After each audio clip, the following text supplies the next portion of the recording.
Sarthana police સ્ટેશનની ટીમે Innova કારમાં ભારતીય બનાવટના વિદેશી દારૂનો જથ્થો લઈ વેચાણ કરતા એક આરોપીને ઝડપી પાડી ગણનાપાત્ર કેસ શોધી કાઢ્યો છે।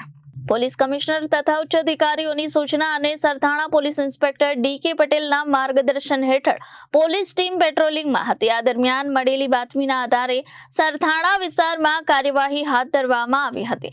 પોલીસે આરોપી હિતેનભાઈ ઉર્ફે સુરેશભાઈ સાબલપરા રહેલ લક્ષ્મણનગર પાસે કાપોદ્રા ચોક સુરત મૂળ અમરેલીના વતનીને ઝડપી પાડ્યો હતો।